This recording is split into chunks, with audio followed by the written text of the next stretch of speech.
usted conocimiento de los últimos avances en el tratamiento del cáncer referente a las células madre? ¿Conoce el procedimiento definido como el trasplante de médula ósea? Hoy, con la ayuda de nuestro primer invitado, el doctor Sergio Giralt, médico, hematólogo, oncólogo, jefe del servicio de trasplante de médula ósea en adultos en el prestigioso Centro de Cáncer Memorial Sloan Kettering de la ciudad de Nueva York, conoceremos los avances científicos en esta materia, además de su impresionante historia de vida. Y más adelante recibiremos al reportero o presentador del programa Primer Impacto, Tony Dandrades, quien ha demostrado que no se detiene ante los retos que la vida le pone en el camino y hoy viene a compartir una nueva faceta en su carrera profesional. Bienvenidos por toda esta hora de Cala en el aire ya.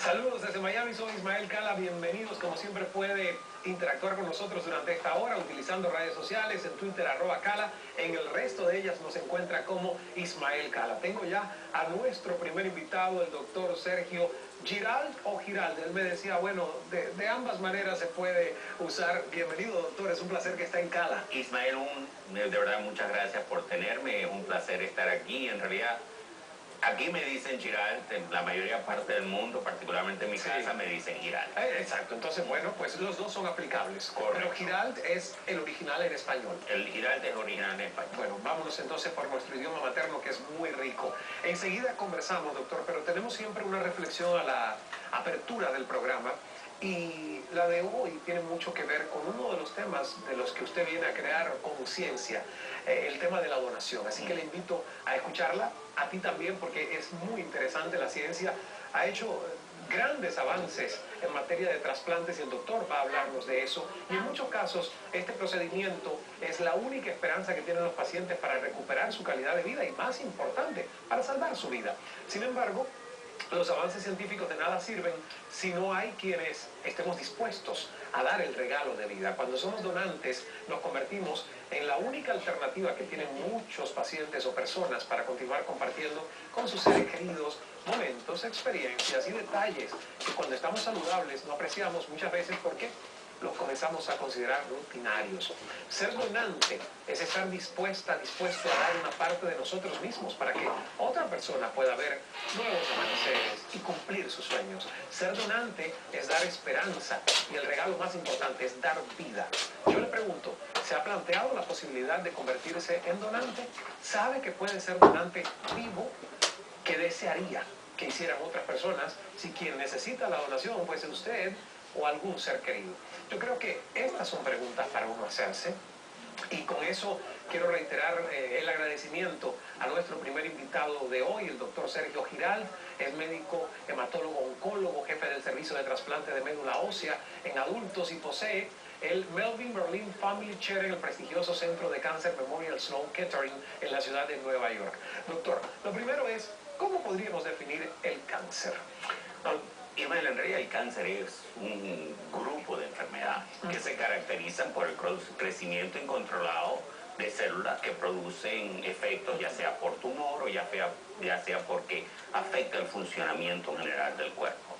Hay miles de tipos de cáncer, sabemos que todos son causados por daños en el material genético. Lo que causa este daño son variados, pues es exposición a agentes tóxicos, algunos de ellos son hereditarios, muchos de ellos es simplemente por mala suerte, que hubo una abnormalidad cromosómica que el sistema inmunológico no reconoció como extraño, claro, y estas células pudieron crecer sin control. Generalmente el cuerpo es capaz de reconocer estas células anormales y no dejarle que crezcan, pero desafortunadamente muchos de nuestros compatriotas, en nuestros congéneres, ocurre y producen tumores que, si bien es cierto que detectados temprano son curables, muchas veces en fases avanzadas requieren tratamiento, pero no se pueden curar. Exacto. Algunos podemos controlar, otros no. Y ahí es interesante que se conozca el cáncer, que no es una enfermedad, sino un grupo de patologías o enfermedades, porque cada cáncer, me imagino, tiene un tratamiento totalmente diferente a los otros. Exactamente. Por ejemplo, hay cánceres que se tratan exclusivamente con cirugía. Hay cánceres, por ejemplo, los cánceres de la sangre, leucemia, linfoma y mieloma, que requieren quimioterapia con o sin radioterapia, y en un grupo de ellos, como la médula ósea, que es el organismo que produce la sangre, está enfermo, hay que reemplazarla por la médula ósea de otra persona, y eso es lo que se trata, un trasplante de médula ósea, un trasplante de células madres hematopoyéticas periféricas. ¿Cuántos tipos de cáncer usted ha sido, digamos, capaz y se siente capaz de poder tratar en su carrera? Yo soy un especialista de hematología, especialista en la enfermedad de la sangre, y oncología, especialista de cáncer. Yo me he especializado en cánceres de la sangre, que principalmente representan las leucemias, que son también un grupo variado de enfermedades, el mieloma múltiple, que es un cáncer de células plasmáticas, y linfoma, que es un cáncer de los ganglios linfáticos y las células inmunes. Con esos tipos de cánceres, que también son variados, yo generalmente me he enfocado a tratarlos con quimioterapia en altas dosis, utilizando células madre, ya sean autólogas cuando el paciente es su propio donante, o con lo que se llama un trasplante alogenéico, cuando las células vienen de una tercera fuente. Generalmente un hermano o una hermana, si son compatibles, si no un donante voluntario en el registro voluntario de donantes, o si no ahorita vienen de la sangre del cordón umbilical, de las madres que donan la sangre del cordón umbilical y están en bancos de cordón umbilicales públicos, son bancos altruistas que llamamos. Yo no sé si usted sabe, doctor, me imagino que ya por mi productora se lo comentó, que Giordano, a quien usted trató durante este proceso de su cáncer, en esa silla donde usted está en este programa, sin planificarse, en medio de la conversación, él nos cuenta y le cuenta al mundo que padece cáncer. Y obviamente, bueno, pues todos sentimos, ¿verdad?, esa solidaridad cuando alguien nos cuenta y sabe que necesita a lo mejor la ayuda de alguien más. Obviamente sin romper confidencialidad médica, porque lo entiendo, qué tan difícil fue el proceso de Giordano y cómo se encuentra hoy. Creo que es interesante, todos vivimos ese momento cuando Giordano le cuenta a la comunidad hispana, tanto norte, sur, Centroamérica, que estaba sufriendo un síndrome mielodisplásico, que es un cáncer de las células madres de la sangre. Abriendo conciencia, porque hay que recordar que muchas veces nosotros los hispanos, esa palabra cáncer nos asusta, no le puedes decir nada al paciente, y es importante, o sea, estas cosas necesitan transparencia, porque la luz elimina la ignorancia. O sea, el hecho que él puso eso en la mesa abrió una conciencia, que empezamos a recibir llamadas, los pacientes empezaron a buscar ayuda, empezaron a buscar aún mismo más información sobre el proceso de trasplante de médula ósea. Giordano ha sido muy público con su enfermedad, que es importante, no solamente él, sino Robin Roberts, la presentadora de Good Morning America también. El hecho que estas personalidades fueran públicas con su enfermedad logra crear conciencia, dar información, porque tú mismo habrás visto, mucha gente tiene una idea de que estas enfermedades son irremediablemente fatales, que no hay tratamiento. La palabra cáncer nos enferma. Exactamente. Solo la palabra cáncer ya mentalmente nos enferma. Y es lo primero que hay que cambiar. Correcto, y creo que fue una cosa, no solamente Giordano, sino que muchos de los pacientes que su lucha es exitosa. Sí. En vez de que la palabra los enferma, las palabras los llama a luchar. Se ponen los guantes y se preparan, ven al espejo y le dicen a la enfermedad: yo te voy a cachetear, espérate que no sabes lo que te va a venir.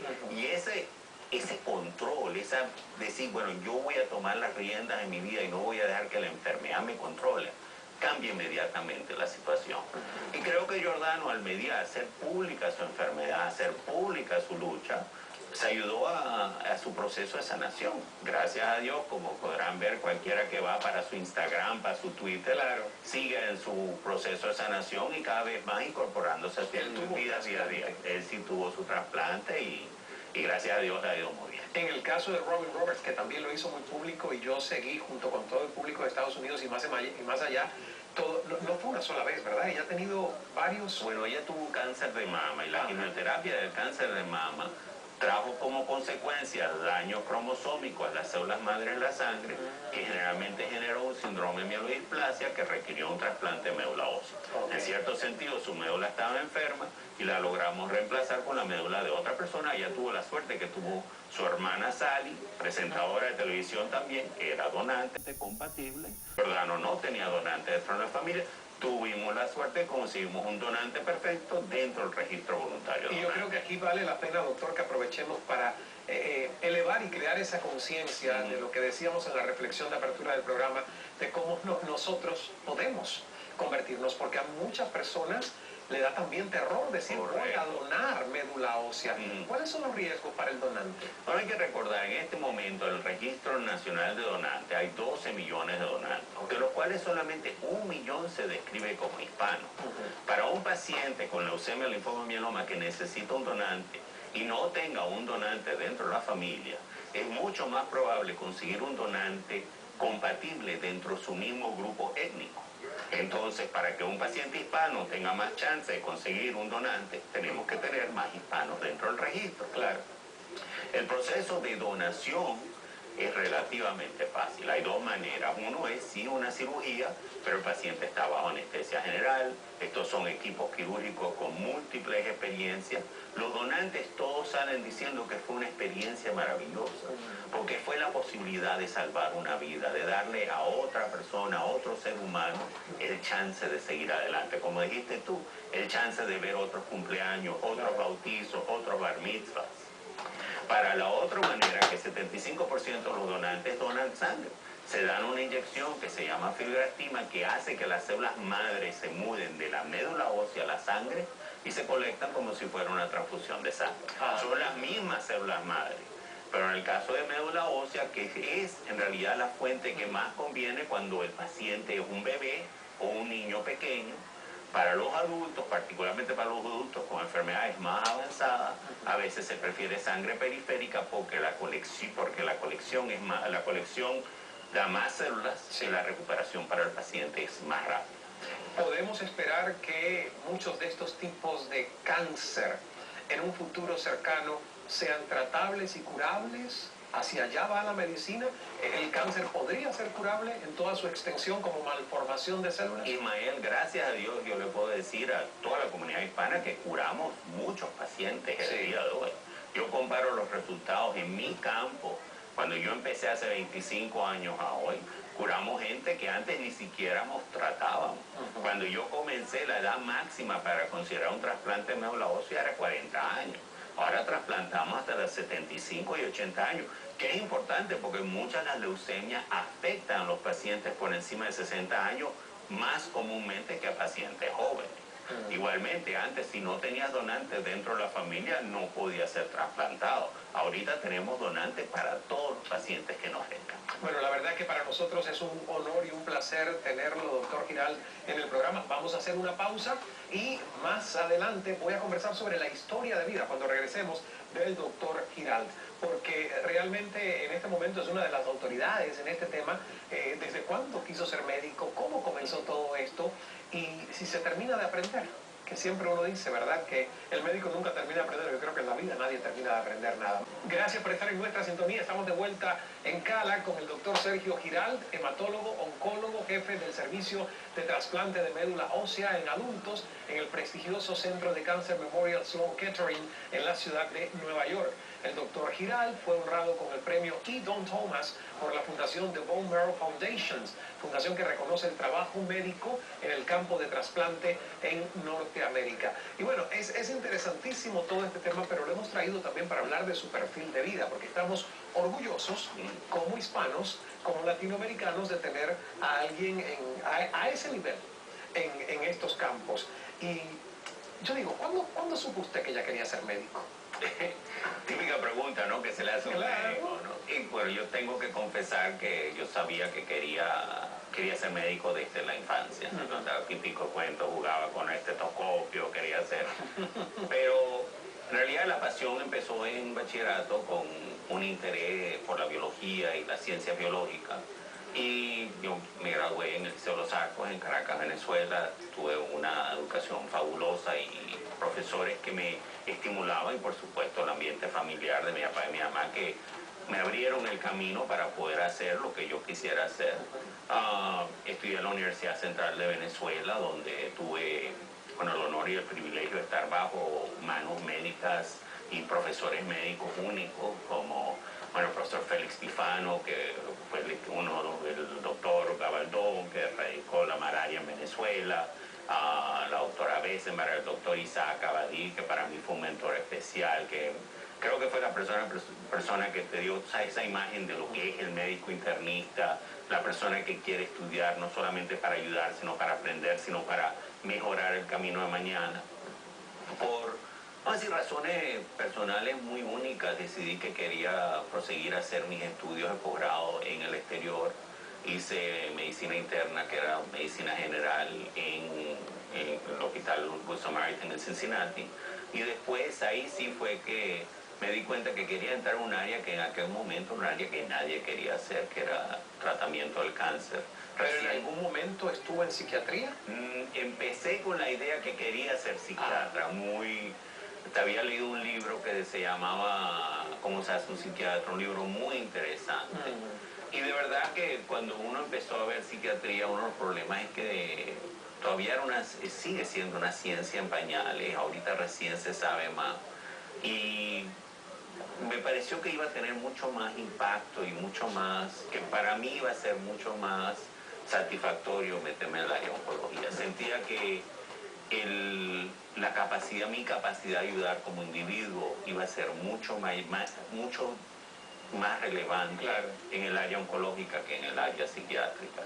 Y en el internado empecé a tratar leucemia y es una enfermedad muy dramática. O sea, sí, son mucha gente que están sanas, les dio una gripe, se les saca la sangre y le tiran ese balde de agua fría, mira, tienes leucemia, te vamos a hospitalizar y te vas a pasar un mes hospitalizado y el chance de curarte son solamente 20% y 20%. Y si tienes un donante, entonces podemos aumentar esos chances a un 50%, ni siquiera es una garantía. Pero esa posibilidad de con quimioterapia y utilizar células madre de otra persona me abrió un campo que terminó siendo la carrera. Pues. Llevo 25 años dedicado. Así, desde temprana edad también sabía que no quería hacer simplemente la práctica de medicina, sino quería hacer investigación médica clínica aplicada al paciente, ahí directamente al lado del paciente, y es lo que he hecho por los últimos 25 años. Tuve el honor de estar en el MD Anderson por 21 años y ahorita en Texas. La Universidad de Texas. Y ahorita tengo el privilegio de ser el jefe de la unidad de trasplante del Memorial Sloan Kettering en Nueva York. ¿Termina alguien de estudiar? Igual que no creo que solamente medicina creo que uno nunca debe terminar de aprender. Creo que en cualquier área de la vida, como le digo a mis hijos, uno quiere siempre saber más de lo de uno. En medicina, con más razón todavía. Solamente en el momento que estemos curando a todo el mundo con mínimo efecto secundario, podremos decir vamos a bajar la guardia. Pero claro. No creo que siempre aparece una nueva enfermedad o algo diferente. Y aparecen las consecuencias de los éxitos. Pues, nosotros ahorita estamos viviendo las consecuencias de haber curado a los niños con leucemia linfática aguda en los años 60. La historia de trasplante es muy interesante. Todo el estudio comienza en los años 50, en parte porque los rusos agarraron la bomba atómica. Y el organismo de defensa y el organismo dijo, bueno, tenemos que tener una manera de defender nuestras poblaciones contra un ataque atómico. Y los grandes de la época, el doctor Don Thomas, que ganó el premio Nobel, el profesor George Maté, dijeron, bueno, mira, si la radiación en altas dosis puede eliminar una médula normal, puede eliminar una médula leucémica. Y empezaron a dar radioterapia en altas dosis a los niños con leucemia linfática aguda que se morían. Y bueno, a los primeros 400 pacientes solamente sobrevivieron 4. Pero después, a medida que avanzaron, muchas ciencias básicas, muchísima gente, y fue en 1970 que el doctor Bob Good de Minnesota logró el primer trasplante exitoso de una enfermedad que no era cáncer, el síndrome de inmunodeficiencia congénita, lo del bebé, el niño en la burbuja, la película de John Travolta, que era un niño que nace sin un sistema inmunológico, y el doctor Bob Good logra hacer un trasplante del sistema inmunológico de sus padres al niño, reconstituir, y el niño logra salir de la burbuja con un sistema inmunológico normal. Y de ahí el mismo proceso se hizo exitoso para la leucemia mieloide aguda, y lo que antes era un proceso extraordinariamente raro, ahorita se hacen más de 25.000 trasplantes al año en los Estados Unidos solamente. Sin embargo, estamos súper... hay un problema de acceso importante. En el 2012 se hicieron 6.000 trasplantes y había suficientes pacientes para hacer 16.000 trasplantes. ¿Por qué los pacientes no llegan a hacerse trasplante? Es un problema complejo. Acceso a unidades de trasplante, no hay suficientes unidades de trasplante. El no tener donantes es un problema, pero también todo lo que es la infraestructura psicosocial que necesita el paciente y la familia del paciente para conllevar un proceso que generalmente puede tardar hasta un año entre que comienza el procedimiento y hasta que el paciente esté con un sistema inmunológico totalmente normal. ¿Cuánto cuesta ese trasplante, doctor? Gracias a Dios que ahorita con el seguro universal la mayoría de los pacientes tienen acceso a un seguro de tercero, pero si un paciente tuviera que pagarlo a su bolsillo, entre $500,000 y $1 millón se gasta en un año, extraordinariamente caro, $1 millón. Pues los pacientes se pasan un mes hospitalizados.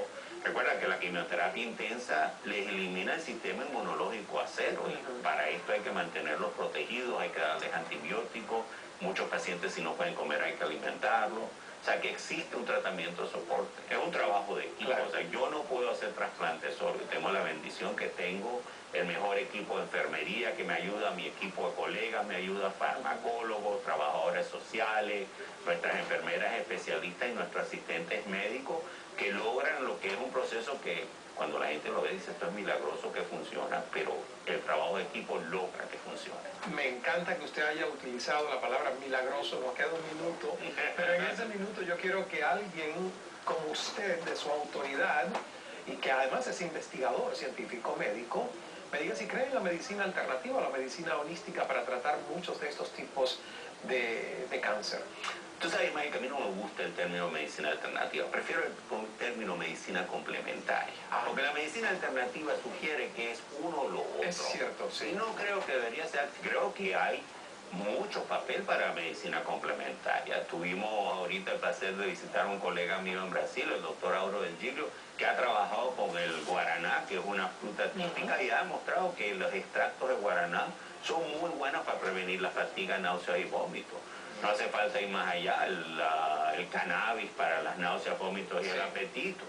Nosotros tenemos estudios estudiando acupuntura para prevenir neuropatía, dolor. O sea que hay muchas de estas cosas que complementan la medicina tradicional y no necesariamente que la sustituyen. Hay en ciertas ocasiones que estas, vamos a decir, medicina complementaria puede ser mejores para algún síntoma y para un paciente individual.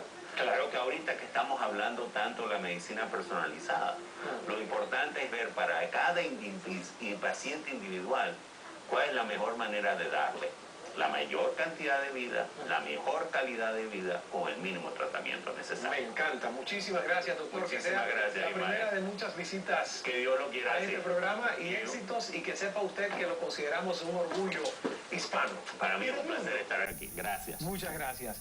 Vamos a despedir al doctor Sergio Giralt, al volver estará con nosotros el dominicano, reportero, comunicador, presentador de televisión Tony Andrades, quien logró traspasar las fronteras de su país para hacerse del cariño del público de los Estados Unidos y toda Latinoamérica. Hoy viene a compartir una nueva faceta en su carrera como profesional y, como él siempre dice, ¡qué bien! Ya regresamos con Tony.